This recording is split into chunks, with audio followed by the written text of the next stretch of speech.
Teachers class में YouTube channel पर हम समस्त संभ्रांत श्रद्धेयजनों का तथा प्रिय विद्यार्थियों का हार्दिक स्वागत करते हैं। आज हम लोग संस्कृत व्याकरण में व्यंजन संधि के जो भेद शेष रह गए हैं उन पर चर्चा करेंगे, उनका अच्छे ढंग से अध्ययन करेंगे।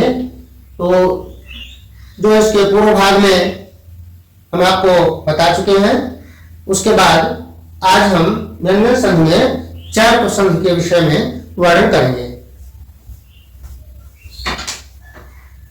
चार प्रसंग देखें, चार्त्व संधि, ये है व्यंजन संधि का ये भाग है। इस चार्त्व संधि में देखें हम लोग अब इसका सूत्र लिखते हैं और उसके नियम को, इसके परिभाषा को लिखते हैं। इसका छोटा सा सूत्र है खड़ी छ, ये सूत्र है। इसका नियम देख लें। नियम झल प्रत्याहार अर्थात वर्ग के प्रथम, द्वितीय, तृतीय, चतुर्थ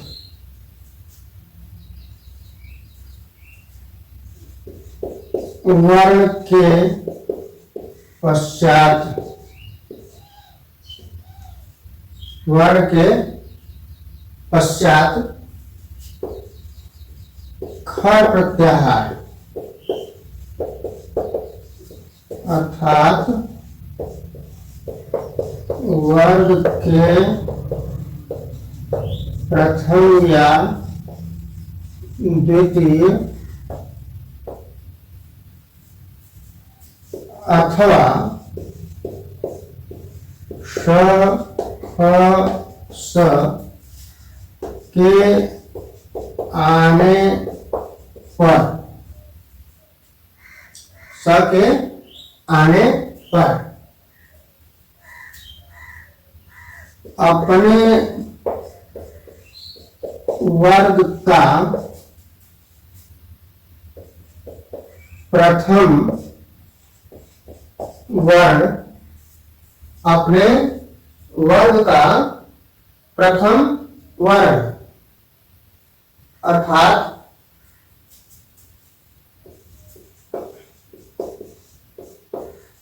चर प्रत्याहार हो जाता है। देखिए, चर प्रत्याहार के अंतर्गत वर्ग का प्रथम वर्ण ही आता है। देख लेंगे आप, जब माहेश्वर सूत्र के अनुसार देखेंगे तो च, ख प छ ठ थ च, च ट त क प, ये चर प्रत्याहार के अंतर्गत प्रथम वर्ण ही आते हैं। इधर खड़ में आप देखेंगे तो खड़ में प्रथम और द्वितीय वर्ण आएंगे ना, वर्ग के प्रथम और द्वितीय वर्ण, या श ख श। इधर आपका झल प्रत्याहार में कह रहे हैं कि वर्ग के प्रथम, द्वितीय, तृतीय और चतुर्थ में से कोई वर्ण रहेगा। अब इसको उदाहरण के रूप में आप और स्पष्ट कर लें। उदाहरण, सूत्र से स्पष्ट हो गया कि झल प्रत्याहार के बाद यदि खड़ प्रत्याहार का कोई वर्ण आता है तो उसके स्थान पर चर अर्थात प्रथम वर्ण हो जाता है। तो उदाहरण के रूप में आप स्पष्ट देख रहे हैं कि क्या क्या उसमें हो सकता है। जैसे मान लीजिए, सबसे शुरुआत में हम आपको एक छोटा सा उदाहरण दे रहे हैं कि तद धन पर, तद धन पर। अब इसमें आप देखें कि तद जो है ये द, तद वर्ग का तीसरा वर्ण है ना, ये झल प्रत्याहार के अंतर्गत आता है, वर्ग का तीसरा वर्ण है। आगे कह रहे हैं कि वर्ग का प्रथम या द्वितीय, तो वर्ग का प्रथम या द्वितीय माने प्रथम प वर्ग का प्रथम वर्ण आपको प मिल गया है। तो करना क्या है, ये जो द है तीसरा वर्ण, इसी यहाँ पर लिखा है कि अपने वर्ग का प्रथम वर्ण, ये जिस वर्ग का है, ये त वर्ग का है, तो इसी वर्ग का, अपने वर्ग का माने त वर्ग का प्रथम वर्ण हो जाएगा, अर्थात द के स्थान पर हो जाएगा त। अब इसको आप जोड़ लें, देखेंगे आप अपने आप स्पष्ट शब्द बन जाएगा, त आधा त फिर है प र, बन गया आपका तत्पर। इस तरह से उदाहरण आप देख रहे हैं, पूरा आपको स्पष्ट समझ में आ जाएगा, कहीं दिक्कत नहीं होगी। और दो चार उदाहरण के माध्यम से आप स्पष्ट कर लें अच्छे ढंग से। जैसे कुछ ऐसे उदाहरण दें जिसमें कि आपको थोड़ा सा बदलाव रहे। जैसे उद धन तीर्ण, उद धन तीर्ण। अब यहाँ पर भी देखिए द है, द का हो जाएगा त, आप जोड़ेंगे तो हो जाएगा उ आधा त फिर पूरा त और उत्तीर्ण। देख रहे हैं, इस तरह से और भी उदाहरण आप देख रहे हैं। तो जैसे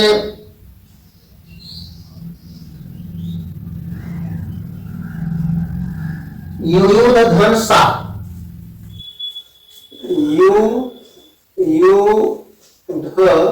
धन सा, थोड़ा सा बदलाव करके उदाहरण दे रहे हैं जिससे कि आपको ये न लगे कि द का ही कोई उदाहरण आ रहा है पहले पद के अंत में।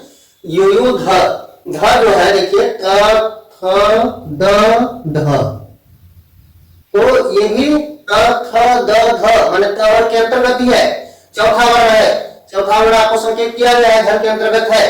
तो इस ध का भी क्या हो जाएगा, इसी के पहले वर्ग का पहला अक्षर। इसका जो वर्ग है ये अपने वर्ग माने इसका, ये जिस वर्ग के अंतर्गत आता है ध, तो त वर्ग के अंतर्गत आता है, तो यहाँ पर ध के स्थान पर हो जाएगा त। अब इसको जोड़ दीजिए आप, तो हो जाएगा यू आधा त सा, युयुत्सा। ये उदाहरण आप देख रहे हैं। इस तरह से एक दो उदाहरण और देख लीजिए, पूर्ण रूप में आपको समझ गए होंगे।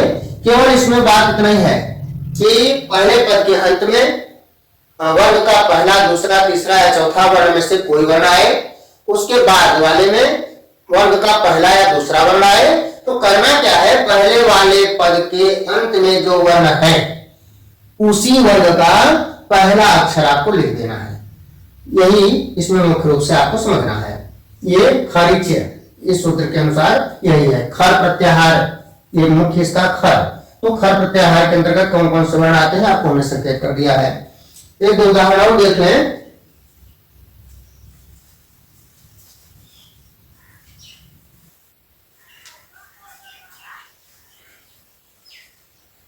ये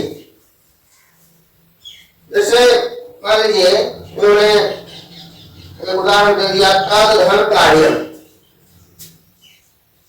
तद धन कार्यम, ये दे दिया। अब तक के स्थान पर आपने कर दिया तत्, यहाँ पर आपने जोड़ा तो तत् कार्यम, ये आपका शब्द बन गया तत्कार्य।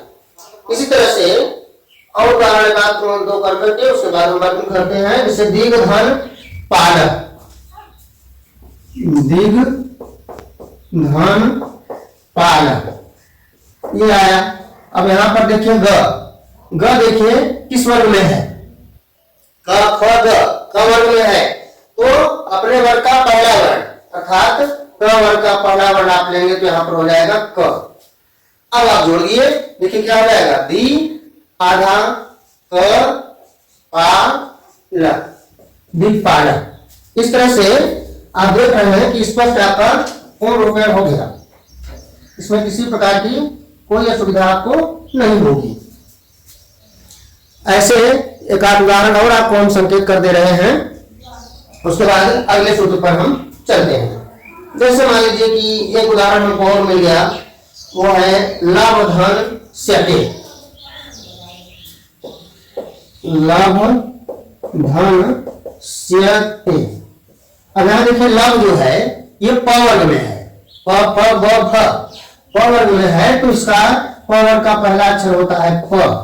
अब आप जोड़ देंगे तो हो जाएगा आपका ल आधा प आधा स य ते, शब्द आपका बन गया लप्स्यते। लाभ धन स्यते से बन गया लप्स्यते। ये आपका चरण तो संधि रहा खड़ी चेन, ये आप स्पष्ट रूप से समझ गए होंगे। एक अगली संधि छोटी सी और आज संकेत कर दे रहे हैं, उसके बाद जो शेष बचता है अगले भाग में हम लोग उसको पूरा करेंगे। एक दूसरी व्यंजन की संधि है, वो है लत्व संधि। लत्व संधि। अब हम लोग लत्व संधि के विषय में थोड़ा सा संकेत कर लेते हैं। छोटी सी संधि है, सूत्र भी वो छोटा सा ही है, उसमें आप देखें तो आपको स्पष्ट तत्काल समझ में आ जाएगा। लत्व संधि।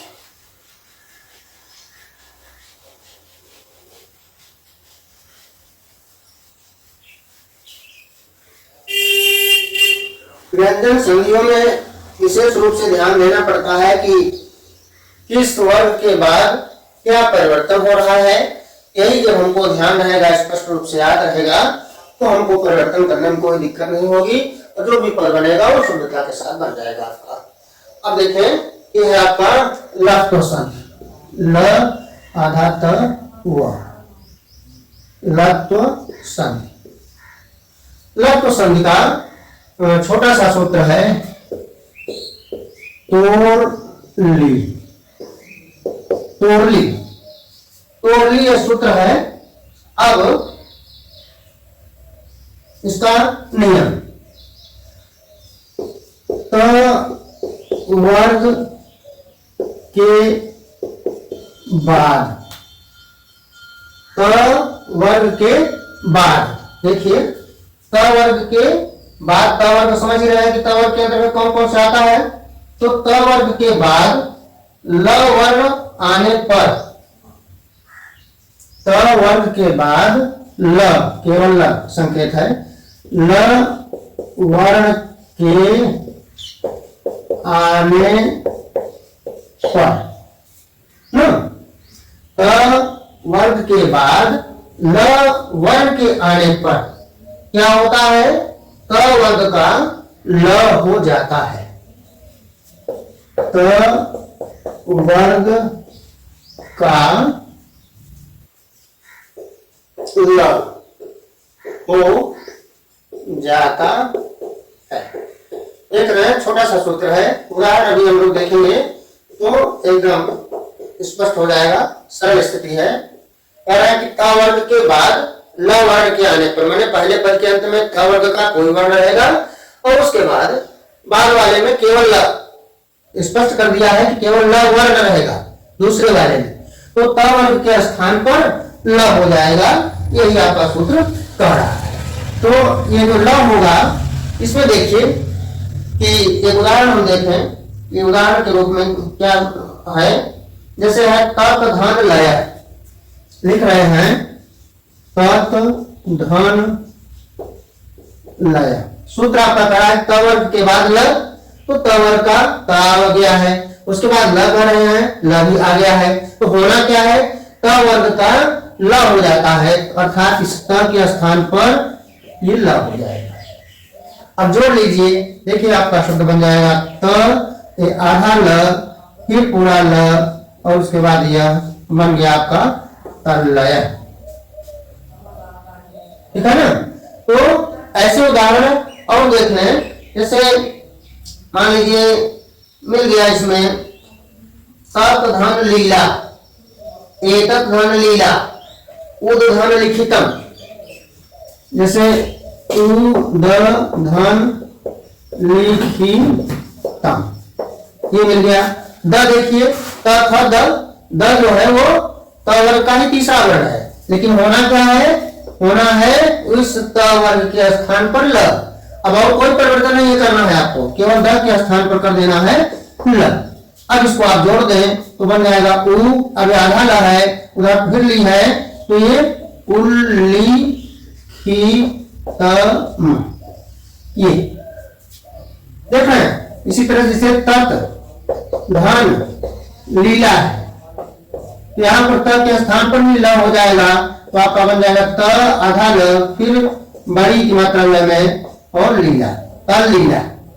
इस तरह से उदाहरण आप देख रहे हैं कि कोई भी पहले त वर्ग का कोई भी वर्ण आपको पहले पद के अंत में मिलेगा, बाद में एकदम स्पष्ट रूप से केवल ल ही रहेगा, ल से ही जुड़ा हुआ कोई पद रहेगा, तो आपको करना है कि त वर्ग के स्थान पर ल कर देना है, यही आपको परिवर्तन करना है। एक आध दो उदाहरण और देख लें, ये समझ आपको पूर्ण रूप में समझ में आ गई होगी। फिर अगले भाग में हम लोग शेष जो व्यंजन के भाग बचते हैं उनको पूरा करेंगे। एक आध उदाहरण के माध्यम से और समझ लीजिए, फिर उसके बाद इसको खत्म करते हैं। जैसे मान लीजिए इन्होंने दे दिया कि महद धन लाभ, महद धन लाभ। अब ये द है, इस द के स्थान पर आपने ल कर दिया, तो बना आपका म आधा ल, फिर पूरा ल और भ, बन गया आपका महल लाभ। ये स्पष्ट देख रहे हैं, कहीं आपको किसी प्रकार की कोई असुविधा इसमें नहीं होनी चाहिए। एक आध उदाहरण और देख लें। जैसे उन्होंने दे दिया धीमान धन लिखत, धीमान धन लिखती, ये दे दिया इन्होंने। न देखिए त थ द ध न, त वर्ग का ही पांचवा वर्ण है, लेकिन होना क्या है, इसके स्थान पर ल ही होना है। त वर्ग का कोई भी वर्ण होगा, होना आपका ल ही है, तो अब इसको जोड़ देंगे आप, तो हो जाएगा धी मान। अब ये उस पर नीचे चला जाएगा, आधा ल है, धीमान ली खती, ली खती। अब देखिए आपका शब्द बन गया धीमान लिखत, इसको धीमान लिखती। इस तरह से आप देख रहे हैं कि कोई भी शब्द आप अच्छे ढंग से बना सकते हैं, केवल परिवर्तन आपको एक ही करना है। जैसे पत धन लाभ, एक और अंतिम उदाहरण दे रहे हैं आपको, पत धन लाभ, ये मिल गया हमको। अब ये त जो है त वर्ग का है, इसके स्थान पर भी हो जाएगा ल। अब इसको आप जोड़ दीजिए, प आधा ल, फिर पूरा ल और वह बन गया पल्लव। देख रहे हैं, एकदम कोई परिवर्तन नहीं, केवल पहले पद के अंत में त वर्ग का कोई भी वर्ण है, उसके स्थान पर आपको व्यंजनांत ल कर देना है, उसके बाद पद को जोड़ देना है, पूरा पद आपका बनकर तैयार हो जाएगा। ये टोटली संधि है, व्यंजन संधि। अब शेष जो व्यंजन के भाग बचते हैं, अगले भाग में हम लोग उसको पूरा करेंगे। आज इतना ही, धन्यवाद।